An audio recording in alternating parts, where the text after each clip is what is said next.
Hello friends, నా పేరు Neha. So మనం ఈరోజు ఈ వీడియోలో పాలలో ఏముంటుంది, పాలని వేటితో కలిపి తినకూడదు, తాగకూడదు అనేది ఈరోజు వీడియోలో తెలుసుకుందామండి. సో పాలలో మనకు ప్రోటీన్స్ కానీ, కాల్షియం కానీ, పెప్టైడ్స్ కానీ, సో మెగ్నీషియం కానీ ఇలాంటివి మనకు చాలా ఉంటాయండి. మినరల్స్ చాలా ఉంటాయి. సో పాలు చాలా ఆరోగ్యానికి చాలా మంచివి. దీనివల్ల ఎముకలు, బోన్స్ స్ట్రాంగ్ అయిపోతాయి. అండ్ గుండె ప్రాబ్లం ఉన్న వాళ్ళకి, ఎవరికైతే హార్ట్ ప్రాబ్లం ఉందో వాళ్ళకి పాలు తాగడం వల్ల చాలా మంచిదండి. హార్ట్ నార్మల్ అయ్యే ఛాన్సెస్ కూడా ఉంటాయి. కానీ ఈ పాలతో కొన్ని పదార్థాలని కలిపి మనం తీసుకోకూడదండి.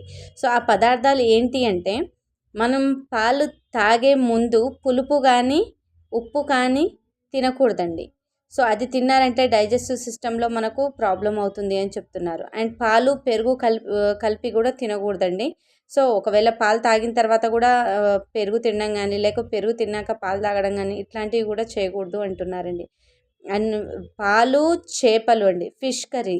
సో మనం పాలలో ఫిష్ కర్రీని అయితే మొత్తానికే తినకూడదండి. ఎందుకంటే అది మనకు ఫుడ్ పాయిజన్ లాగా అవుతుందండి.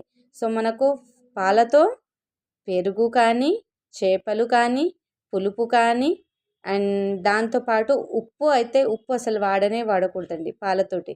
సో మనకు ప్రాబ్లం అనేది ఇమ్మీడియట్గా రాదండి.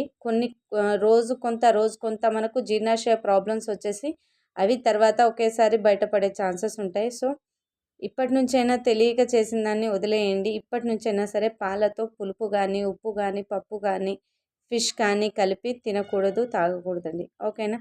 ఈ వీడియో నచ్చితే లైక్ చేయండి. ఇంకా ఇలాంటి వీడియోస్ తెలుసుకోవాలి, ఇంకా ఇన్ఫర్మేషన్ కావాలి అనుకుంటే సబ్స్క్రైబ్ చేసుకోండి. Thank you friends.